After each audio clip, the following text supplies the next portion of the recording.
Hello दोस्त, welcome to my channel Jagdev classes. आज देखो हम पढ़ा चुके हैं तुम लोग को बायोलॉजी 6 चैप्टर तक। तो आज उसका हम कराने जा रहे हैं क्वेश्चन आंसर, ठीक है ना।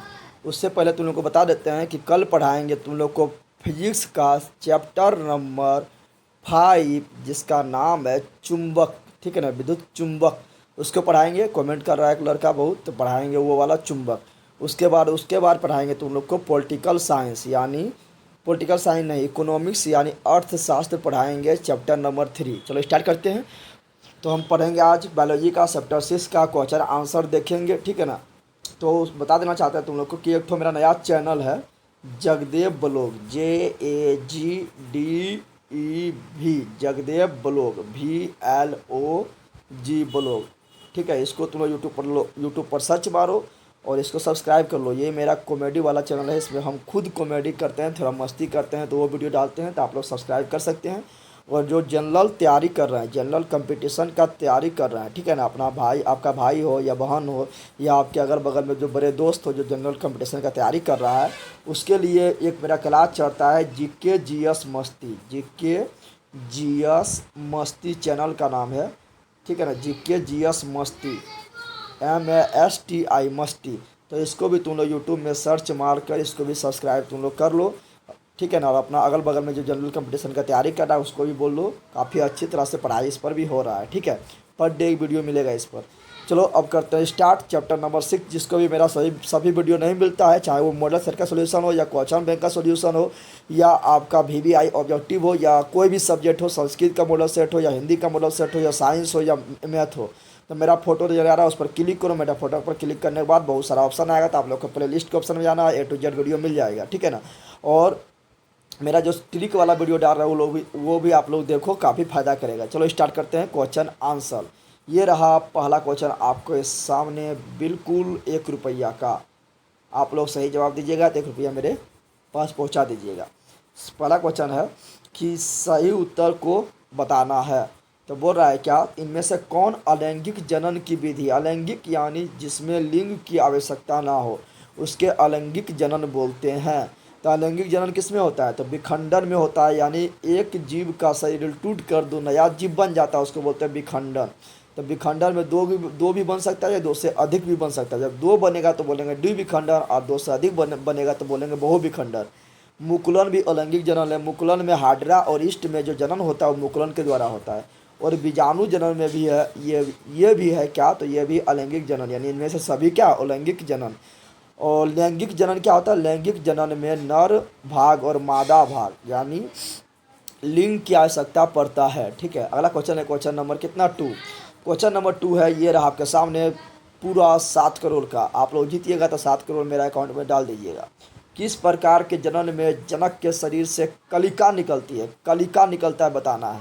तो सिंपल बात है, किस प्रकार के जनन में जीव के शरीर से कलिका निकलती, तो इसका आंसर हो जाएगा मुकुलन। क्या होगा, मुकुलन। तो कलिका बोले या कलिका को ही बोलते हैं मुकुल या बड, तो मुकुल बोले या बड बोले या कलिका बोले तो जगह मुकुलन। मुकुलन में जन्म किसके द्वारा होता था, ईस्ट में। ईस्ट एक कोशिकीय जीव है और हाइड्रा में भी मुकुलन द्वारा जन्म होता है, जबकि हाइड्रा बहुकोशिकीय जीव है। नेक्स्ट क्वेश्चन, अब विखंडन के द्वारा अमीबा में होता है और अपखंडन के द्वारा किसमें होता था, अपखंडन के द्वारा होता है प्लेनेलिया और एस्पायरोगायरा। प्लेनेलिया और एस्पायरोगायरा हम बार बार बोलेंगे कि तुम लोग को याद हो जाए, दिमाग में घुस जाए। नेक्स्ट क्वेश्चन, पराग कोश में पाए जाते हैं। तो पराग कोश फूल के नर भाग यानी पुंकेसर यानी पुमंग का भाग है। पराग कोश में परागकण पाया जाता है। तो पोषे पराग कोश, पोषे परागकण, यानी पराग कोश में क्या पाया जाता है, तो पराग कोश में परागकण पाया जाता है। और यही परागकण जब फूल के वर्तिकाग्र में पहुंचता है तो उसी को बोलते हैं परागन, जो हवा के द्वारा या जल के द्वारा या कीट के द्वारा होता है, ठीक है।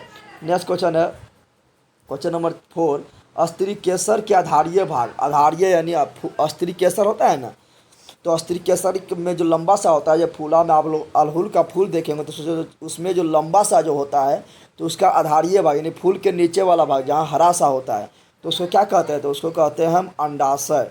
और अंडाशय ही आगे सलकर फल में बदलता है और बीजांड जो होता है वो बीज में बदलता है। तो इसका आंसर होगा खो। पुंकेसर के अग्रभाग को कहते हैं, पुंकेसर ऐसे ही मान लो पुंकेसर है तो यहाँ पर जो अग्रभाग रहेगा, जो मुँहा खोले है ऊपर वाला, इसको हम बोलते हैं वर्तिकाग्र। क्या बोलते हैं? तो इसको बोलते हैं पुंकेसर के अग्रभाग को वर्तिकाग्र कहते हैं। और जो लंबा सा लेयर आ रहा है इसको वर्तिका कहते हैं। और ये जहाँ से जुड़ा होता है उसको अंडाशय कहते हैं। तो इसका आंसर हो जाएगा वर्तिकाग्र। ठीक है। और sorry sorry sorry sorry sorry next question है क्वेश्चन नंबर 5। क्वेश्चन नंबर 5 क्या है कि पुंकेसर के अग्रभाग, पुंकेसर किसका भाग है? तो फूल के नर भाग को पुंकेसर कहते हैं और फूल के मादा भाग को स्त्री केसर कहते हैं। तो पुंकेसर के जो अग्रभाग यानी ऊपरा वाला जो भाग होता है उसको हम लोग बोलते हैं परागकोश, और परागकोश में ही पाया जाता है परागकण। तो इसका आंसर हो जाएगा परागकोश। और जो लंबा सा है इसको बोलते हैं तंतु। क्या बोलते हैं? तंतु। तो इसका आंसर हो जाएगा खो नंबर राइट। ठीक है ना। और स्त्री केसर का जो ऊपर वाला भाग होता है, अग्र भाग होता है, उसको बोलते हैं वर्तिकाग्र। क्या बोलते हैं? वर्तिकाग्र। नेक्स्ट क्वेश्चन ये रहा आपके सामने, देखते हैं क्या है। उसका जवाब देने के लिए आप लोग रेडी रहें। नेक्स्ट क्वेश्चन ये है, निषेचन की प्रक्रिया किस जीव में मुख्यतः होती है? निषेचन, तो निषेचन किस में होगा?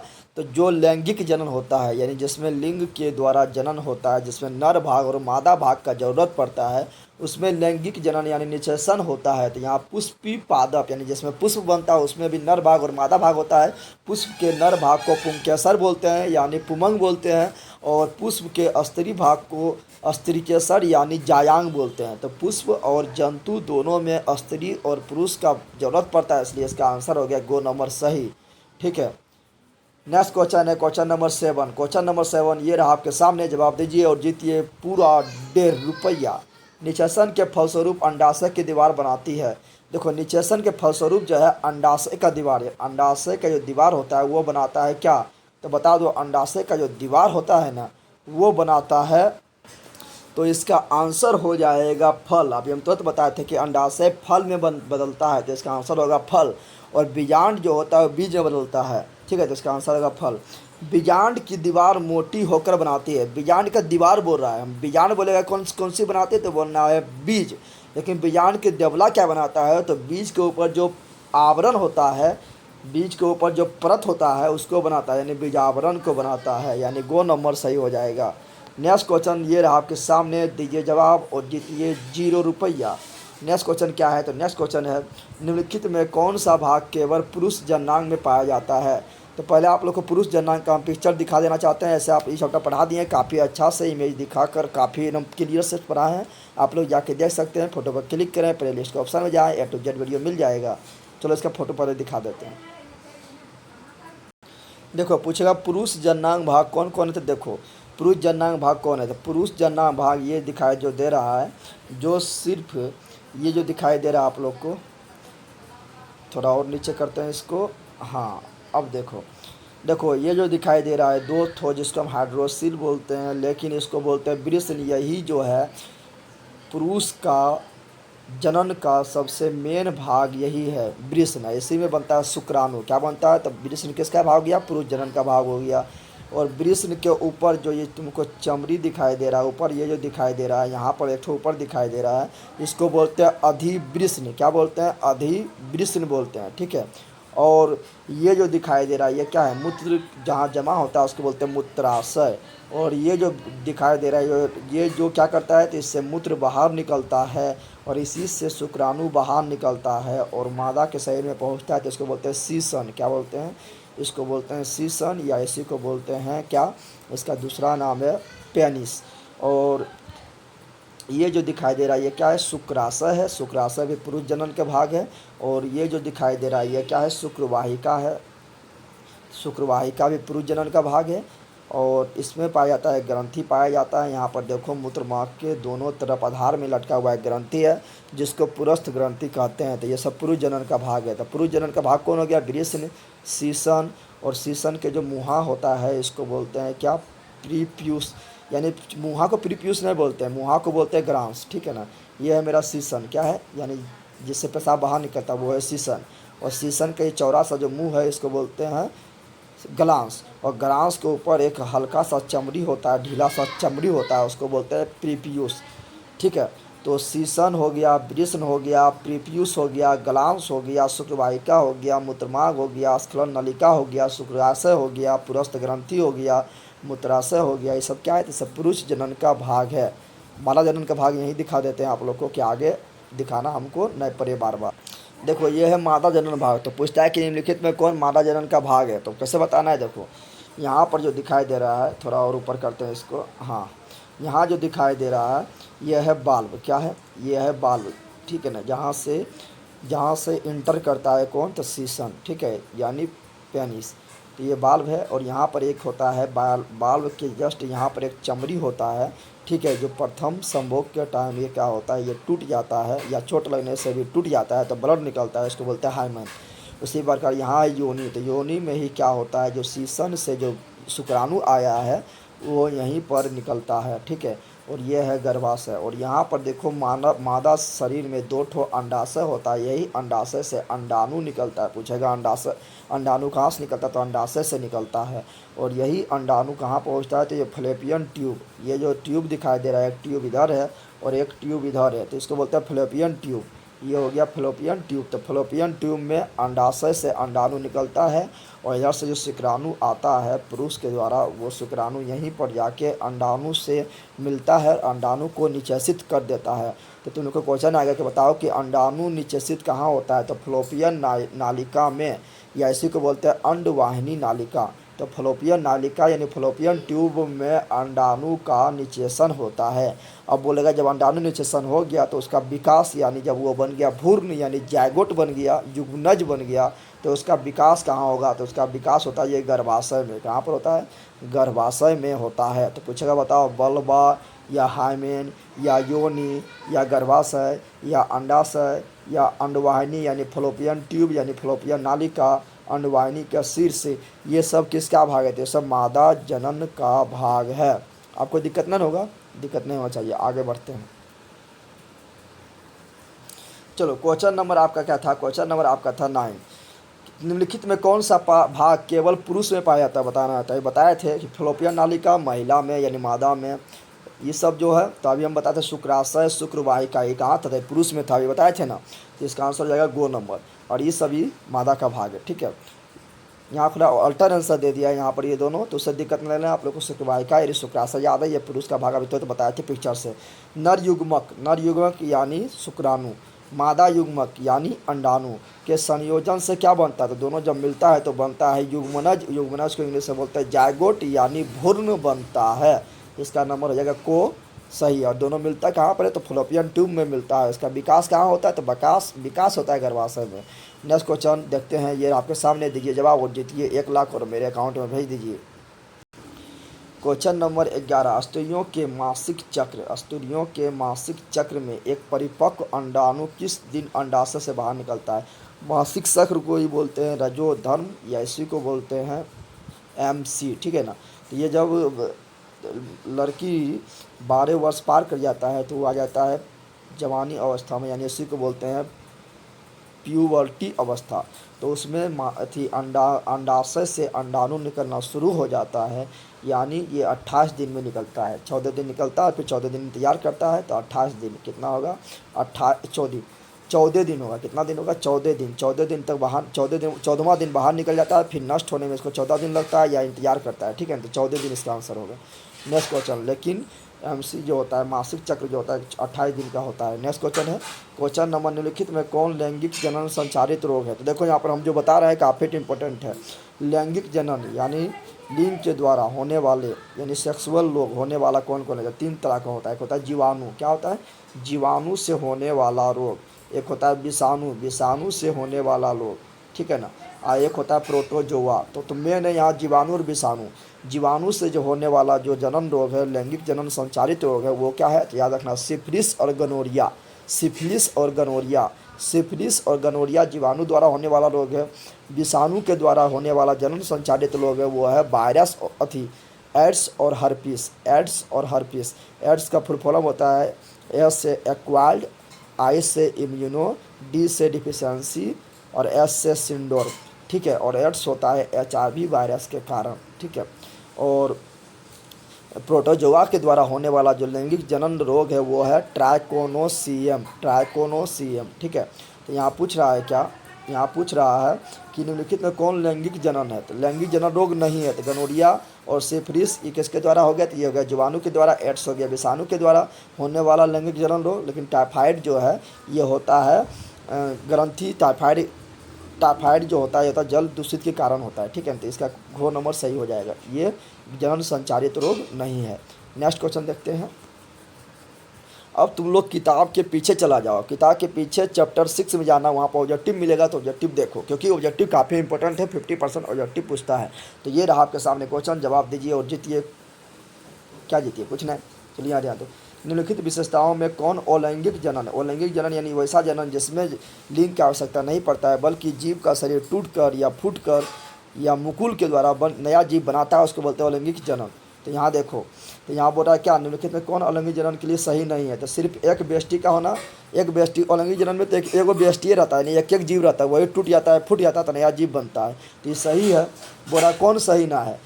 तो युग्मक का निर्माण, युग्मक का निर्माण, तो बोल रहा है कौन सही नहीं है ये बताना, युग्मकों का निर्माण या निषेचन का नहीं होना।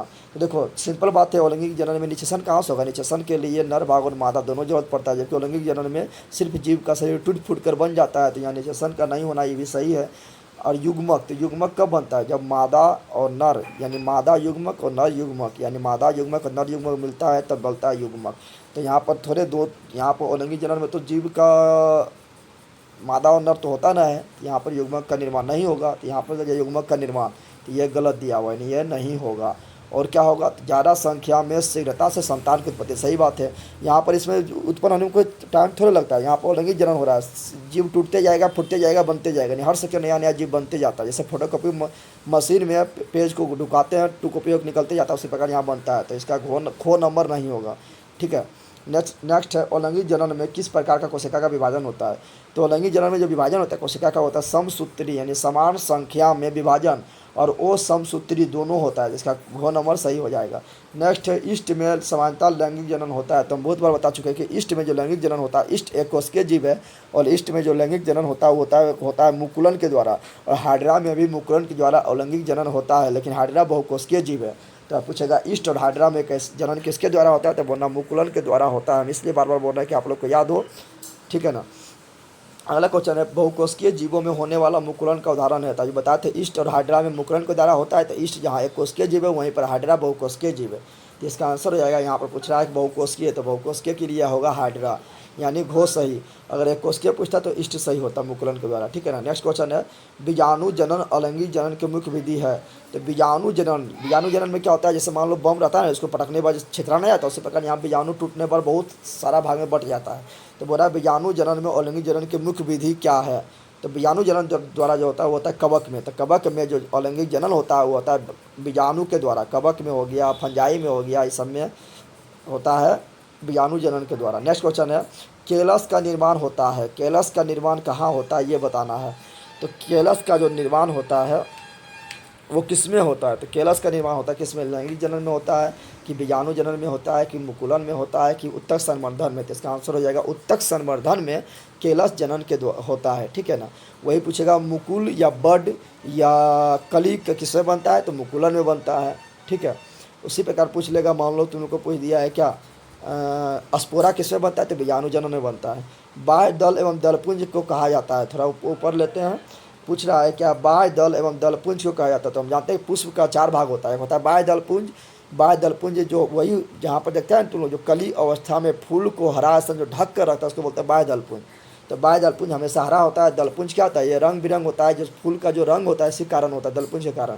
तो ये दोनों कोई भी काम नहीं, ये खाली सिर्फ सहायक अंग है। क्या है, सहायक अंग है। तो ये बाह्य दलपुंज और दलपुंज सहायक अंग है, जबकि पुमंग एवं जायांग, पुमंग पुरुष फूल का नर भाग और जायांग फूल का स्त्री भाग। तो पुमंग और जायांग जो है वो मेन भाग है, ठीक है ना, यानी आवश्यक अंग है पुमंग और जायांग, और ये दोनों जो है ये सहायक अंग है, यानी ख नंबर सही हो जाएगा। नेक्स्ट क्वेश्चन है पुष्प के नर भाग को कहते हैं, बता चुके हैं पुष्प के नर भाग को पुमंग कहते हैं और एक पुमंग को पुंकेसर कहते हैं, और पुष्प के मादा भाग को जायांग कहते हैं और एक जायांग को स्त्री केसर कहते हैं। नेक्स्ट नंबर क्वेश्चन है क्वेश्चन नंबर 9। क्वेश्चन नंबर 9 बोल रहा है पौधे के मादा भाग को कहते हैं, तो बता चुके हैं अभी जायांग, और नर भाग को पुमंग। नेक्स्ट क्वेश्चन क्या है? नेक्स्ट क्वेश्चन ये रहा आपके सामने, नेक्स्ट क्वेश्चन ये रहा आपके सामने, दीजिए जवाब और बन जाइए जीनियस। अंडाशय के भीतर पाया जाता है, तो बोला अंडाशय के भीतर क्या पाया जाता है? तो अंडाशय के जो भीतर होता है फूल में, वो होता है बीजांड। हम मादा नहीं बोल रहे हैं, बोल रहे फूल में। तो अंडाशय के भीतर होता है बीजांड, और अंडाशय परिपक्व होकर फल में बदल जाता है, जबकि बीजांड जो है वो फल बीज में बदल जाता है। नेक्स्ट क्वेश्चन है कि भ्रूण कोष अवस्थित होता है, तो भ्रूण कोष कहाँ अवस्थित होता है? तो भ्रूण कोष जो होता है वो बीजांड के अंदर होता है, यानी बीज के अंदर। तब ने हम बीज को लगाते हैं, तब ने एक नया पौधा निकलता है, तो बीजांड हो जाएगा, यानी गो नंबर सही हो जाएगा।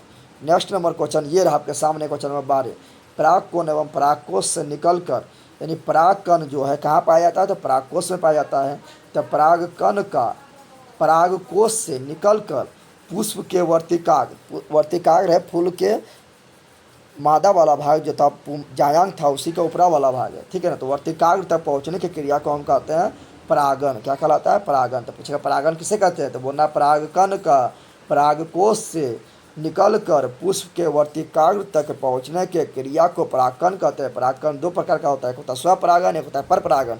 जब एक ही फूल में ये सभी घटना होगा तो उसे कहेंगे स्वपरागन, और जब एक पौधा से दूसरे पौधा में ये सभी घटना होगा, यानी परागकण का एक पौधा से दूसरे पौधा में पहुंचेगा, दूसरे पौधा के फूल में पहुंचेगा, तो उसे बोलेंगे पर परागन। नेक्स्ट क्वेश्चन ये रहा आपके सामने, स्वपरागन किस पौधे में संभव है? तो बताया सिर्फ एक ही पौधा होना चाहिए, और एक ही पौधा होना चाहिए, और एक ही पौधा रहेगा तो उसमें बताओ जब एक ही पौधा है तो उसका पुष्प में स्वपरागन तभी होगा जब उसी एक ही पुष्प में मादा वाला भाग और नर वाला भाग एक ही पुष्प में दोनों भाग है, तभी होगा क्या?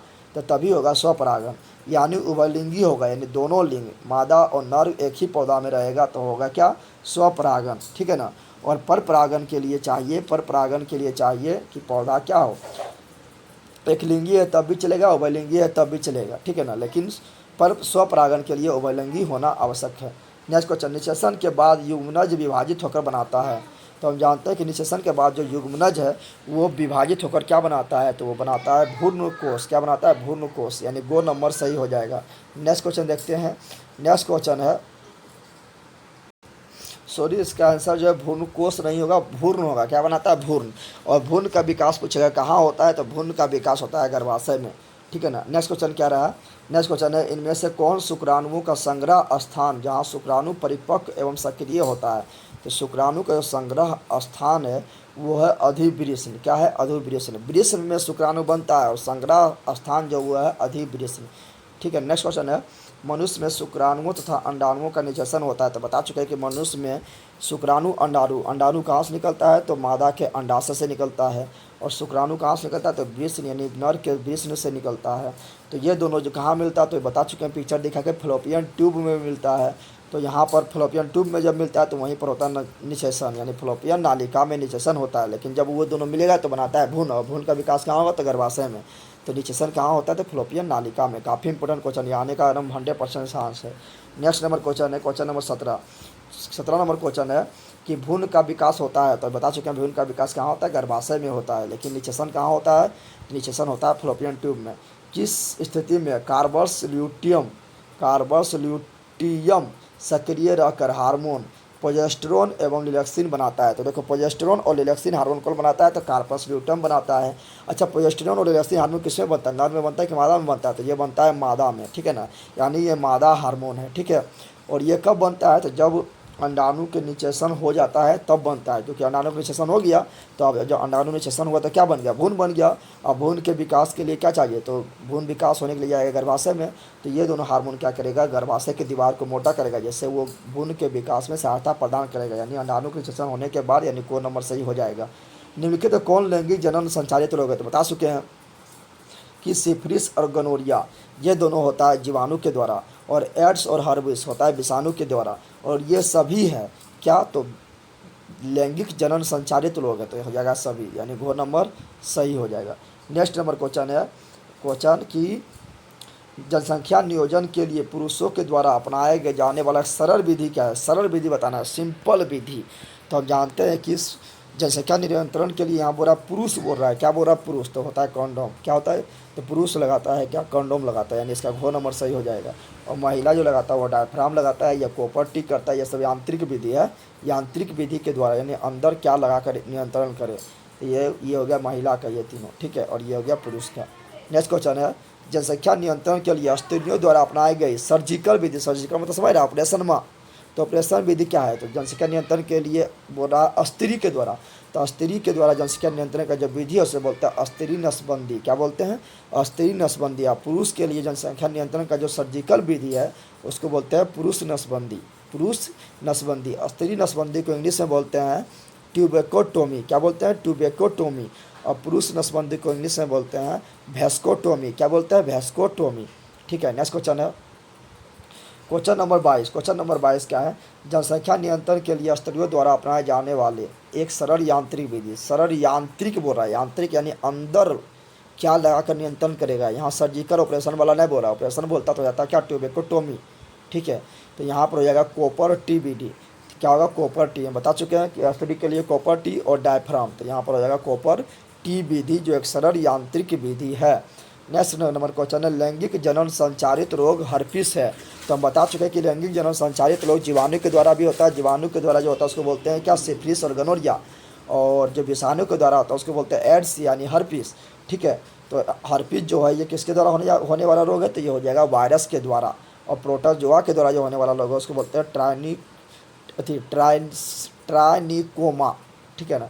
स्त्रियों के मूत्र जनन नालिकाओं द्वारा ट्राइकोमोनिसियस, देखो यही है प्रोटोजोआ के द्वारा होने वाला रोग, ट्राइकोमोनिएसिस ये प्रोटोजोआ के द्वारा होता है, तो इसका आंसर हो जाएगा गो नंबर सही।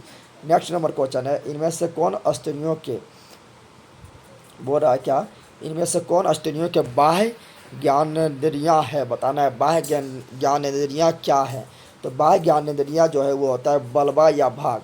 अभी हम तुम लोग को पिक्चर दिखाए थे, सबसे बाहर क्या था तो बाल्ब था, क्या था, इसका आंसर यहाँ पर दिया होगा, तुम लोग को दिया होगा हाइमन दिया होगा, लेकिन हाइमन ना होगा, इसका आंसर होगा बलवा या भाग, ठीक है। नेक्स्ट क्वेश्चन है क्वेश्चन नंबर ये रहा आपके सामने 26 नंबर क्वेश्चन है पुरुष के सीसन यानी जिससे मूत्र बाहर निकलता है, ठीक है ना, सीसन या इसी को बोलते हैं पेनिस का शिखर भाग, यानी जो शिखर भाग यानी जो मुँहा जो थोड़ा मोटा होता है मुँहा, ठीक है ना, उसको क्या कहते हैं, उसको बोलते हैं ग्लांस, क्या बोलते हैं ग्लांस, और इसके ऊपर जो एक ढीला सा चमड़ी होता है उसको बोलते हैं प्रीपियूस, तो इसका आंसर हो जाएगा ग्लांस।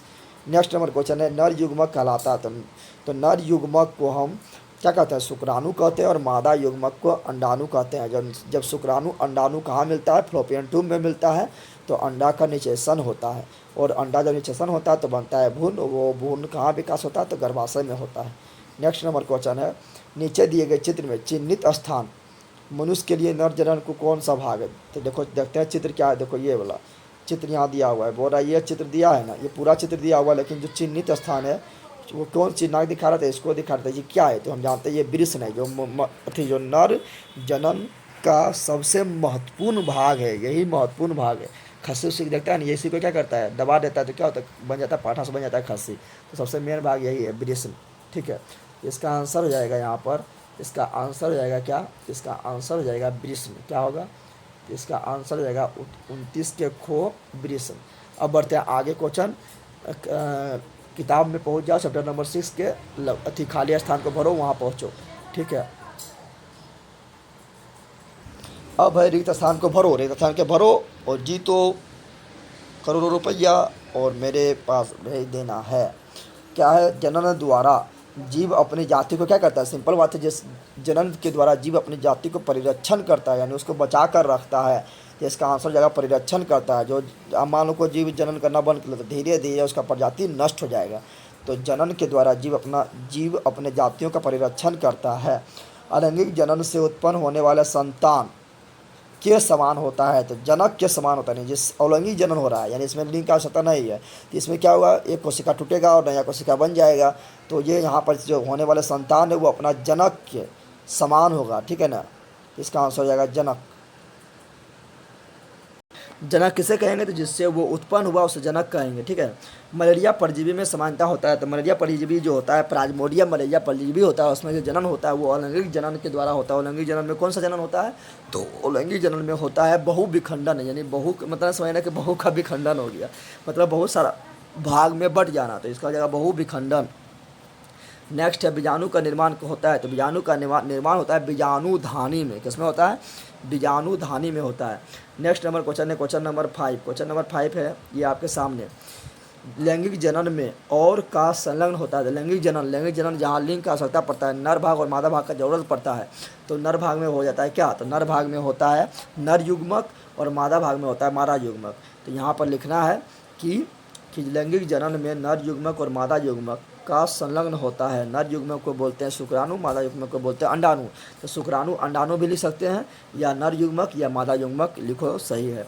शुक्राणु एवं अंडाणु का संलग्न को क्या कहते हैं? तो शुक्राणु अंडाणु जब मिलता है तो उसको बोलते हैं अंडाशय। अंडा जो हो गया, अंडा जो वो निचेषित हो गया, क्या हुआ? उसको बोलना है निचेषण कहते हैं। क्या कहते हैं? तो उसको कहते हैं निचेषण। यानी शुक्राणु अंडाणु जो फ्लोपियन ट्यूब में मिलता है तो उसको बोलते हैं निचेषण।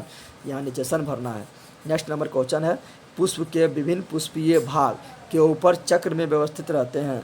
तो बोल रहा है पुष्प के जो विभिन्न पुष्पीय भाग है वो किसके ऊपर चक्र में अवस्थित है? पुष्प के आसन, यानी पुष्प जिसके ऊपर रहता है उसको बोलते हैं पुष्पासन।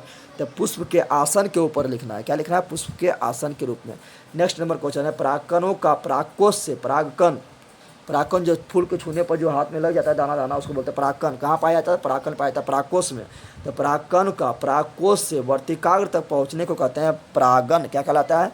परागन कहलाता है। तो यहाँ आ जाएगा परागन। परागन दो प्रकार का होता है स्वपरागन, एक होता है पर परागन। जब एक ही पौधा के फूल में ये क्रिया होगा, परागन की क्रिया होगा तो उसे बोलेंगे स्वपरागन। जब एक पौधा से दूसरे पौधा में परागन की क्रिया होगा तो उसे बोलेंगे पर परागन।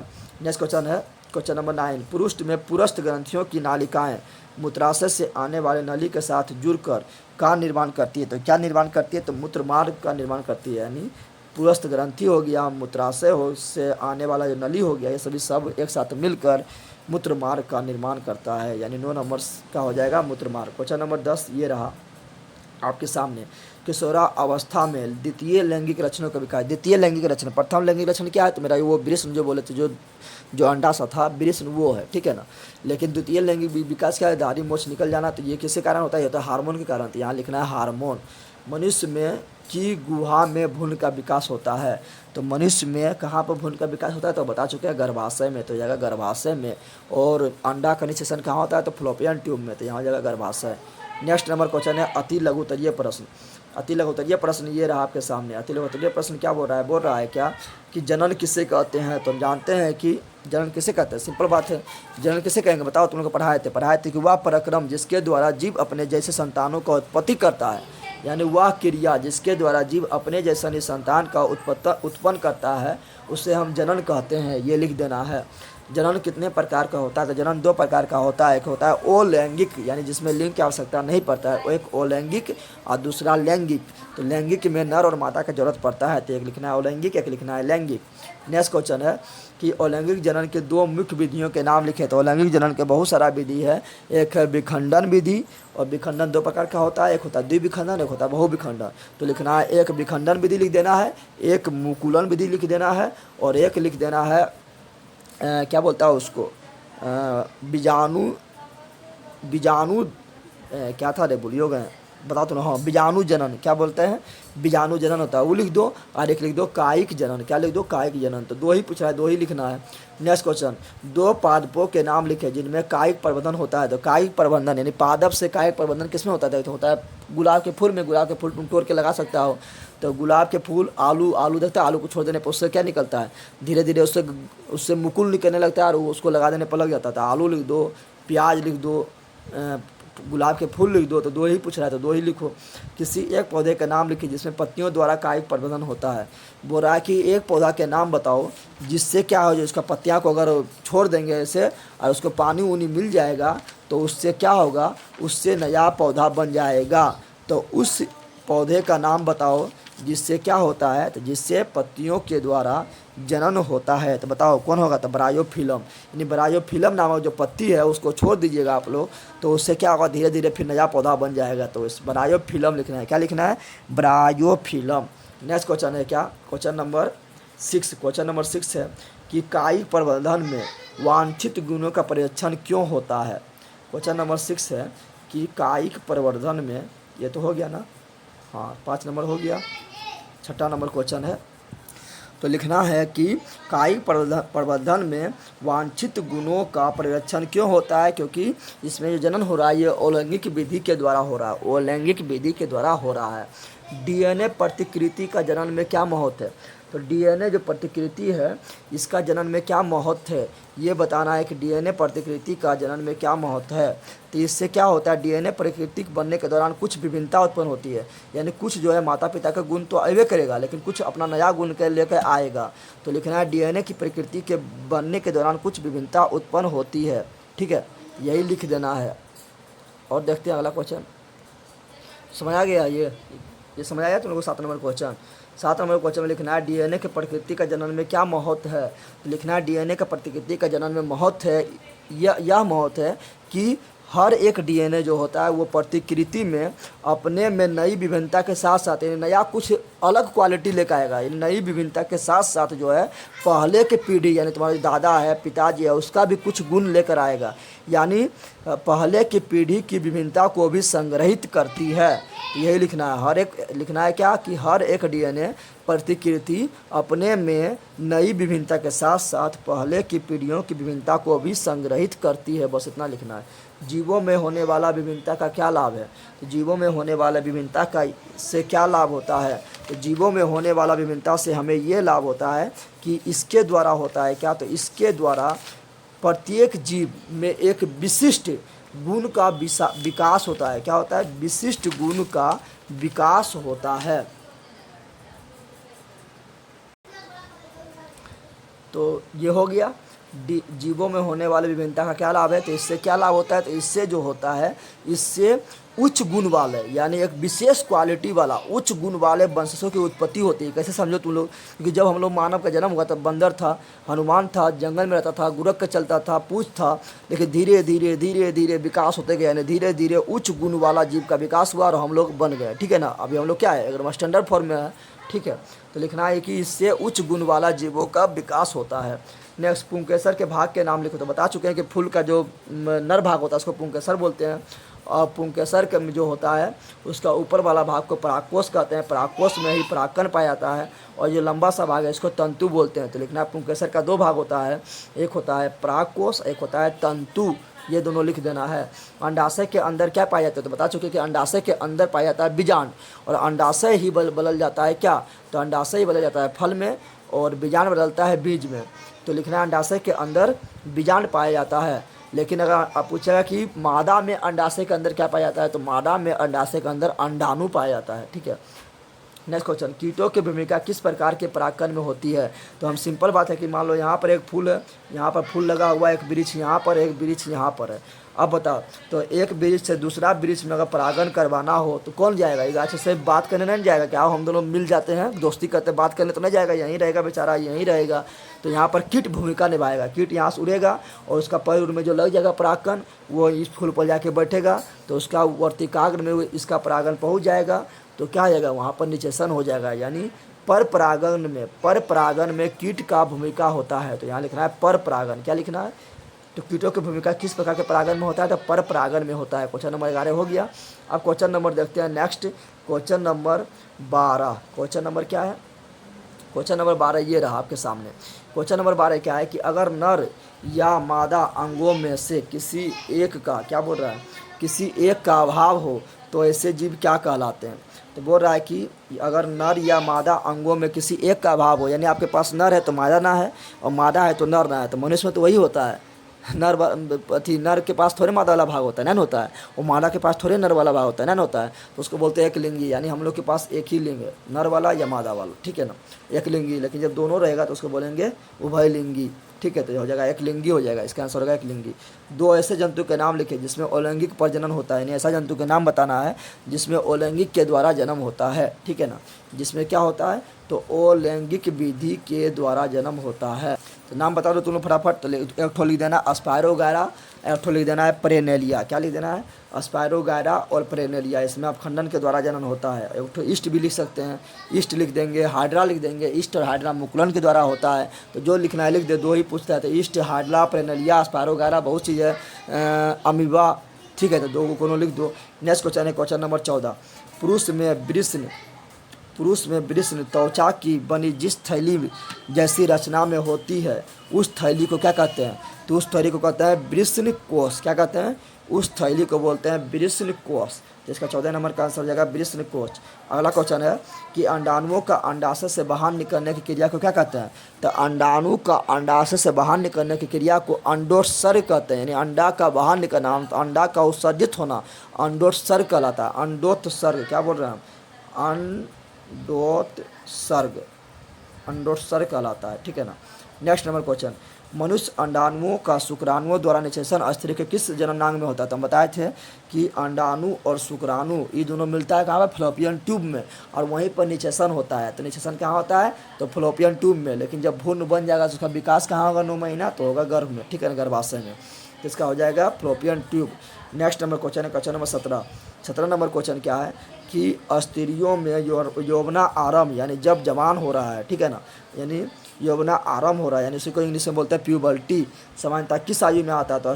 तो लड़की में जल्दी आ जाता है, लगभग 12 वर्ष में आ जाता है। ठीक है, लड़का में थोड़ा देर से आता है, तो हो जाएगा 12 वर्ष, लगभग 12 वर्ष।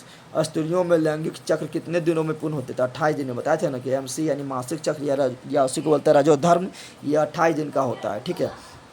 कॉर्पस ल्यूटियम से स्रावित होने वाला हार्मोन क्या कहलाता है? तो हम जानते हैं कॉर्पस ल्यूटियम से 2 हार्मोन निकलता है, एक निकलता है प्रोजेस्टेरोन और दूसरा निकलता है लिलैक्सिन। तो लिखना है प्रोजेस्टेरोन और लिलैक्सिन, और ये कहलाता है मादा हार्मोन। क्या कहलाता है? मादा हार्मोन, क्योंकि ये मादा के शरीर से निकलता है।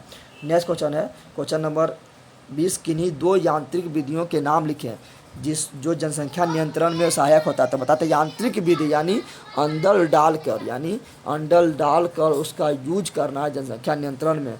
तो पुरुष के लिए होता है क्या? कंडोम। क्या होता है? पुरुष के लिए होता है कंडोम, और महिला के लिए होता है क्या? डायफ्रोम। क्या होता है? डायफ्रोम होता है, और कॉपर टी होता है। यह है यांत्रिक विधि। नेक्स्ट नंबर क्वेश्चन है क्वेश्चन नंबर 21। क्वेश्चन नंबर 21 क्या बोल रहा है? क्वेश्चन नंबर 21 बोल रहा है बैक्टीरिया के द्वारा होने वाला 2 लैंगिक जनन संचारित रोग का नाम लिखो। तो बैक्टीरिया बोल रहा है, यानी जीवाणु बोल रहा है। बैक्टीरिया को ही बोलते हैं जीवाणु। तो इसके द्वारा 2 होने वाला लैंगिक संचारित रोग है सिफिलिस और गनोरिया। सिफिलिस और गनोरिया, तो बोलना है सिफिलिस और गनोरिया। नेक्स्ट नंबर क्वेश्चन है जीवों में अनुवांशिक गुणों का वाहक क्या है? तो जीव में अनुवांशिक गुणों का जो वाहक होता है वो गुणसूत्र होता है। क्या होता है? गुणसूत्र। तो यहाँ लिखना है गुणसूत्र, या गुणसूत्र को ही बोलते हैं क्रोमोसोम। क्या बोलते हैं? क्रोमोसोम। नेक्स्ट है किस प्रकार के जनन में शुक्राणु एवं अंडाणु का निर्माण नहीं होता है? तो हम जानते हैं कि शुक्राणु बनता है नर में और अंडाणु बनता है मादा में। तो नर और मादा किस में होता है? तो ये होता है लैंगिक में। तो बोल रहा है किस में नहीं ये होता है? तो अलैंगिक में नहीं होता है। तो लिखना है अलैंगिक जनन में शुक्राणु अंडाणु नहीं बनता है। नेक्स्ट नंबर क्वेश्चन है पुटी या शिष्ट का निर्माण किस प्रकार के विभाजन में होता है? तो बताना है कि पुटी और शिष्ट जो होता है इसका निर्माण किस प्रकार के विभाजन में होता है? तो पुटी और शिष्ट का निर्माण जो होता है ये होता है बहुविखंडन में। और बता चुका है तुम लोग को प्लाज्मोडियम में जो होता है, यानी मलेरिया के जो परजीवी होता है प्लाज्मोडियम, उसमें बहुविखंडन के द्वारा जनन होता है। तो पुटी या शिष्ट बनता है किसमें? तो ये बनता है बहुविखंडन में। ठीक है। नेक्स्ट नंबर क्वेश्चन है क्वेश्चन नंबर 25। क्वेश्चन नंबर 25 बोला है प्लेनेलिया में जनन का मुख्यतः विधि क्या है? तो बता चुके हैं प्लेनेलिया बोले या स्पायरोगायरा बोले। प्लेनेलिया बोले या स्पायरोगायरा बोले, दोनों में जनन का जो विधि है वो है अलैंगिक विधि। कौन सा है? अलैंगिक विधि। और अलैंगिक विधि में भी कौन सा? तो अलैंगिक विधि में है अपखंडन। कौन सा है? अपखंडन। तो यहाँ लिखना है अपखंडन। कवकों में अलैंगिक जनन के मुख्य विधि क्या है? तो बोल रहा है कवक में जो अलैंगिक जनन होता है उसका मुख्य विधि क्या है? तो कवक में अलैंगिक जनन का जो मुख्य विधि है वो है बीजाणु जनन। क्या है? बीजाणु जनन। उत्तक संवर्धन किस प्रकार के जनन का उदाहरण है? तो उत्तक संवर्धन जो है ये जनन कैसा उदाहरण है? कैसा जनन का उदाहरण है? तो ये अलैंगिक जनन का उदाहरण है। कैसा है? ये पेड़ पौधा में होता है और ये अलैंगिक जनन का उदाहरण है। तो इसका 27 नंबर का हो जाएगा अलैंगिक जनन। पुरुष का सबसे प्रमुख जनन अंग क्या है? तो बता चुके हैं पुरुष का जो सबसे प्रमुख जनन अंग है वो होता है वृषण, यानी जिसको बोलते हैं हाइड्रोसेल, यानी वृषण होता है। क्या होता है? वृषण होता है। ठीक है।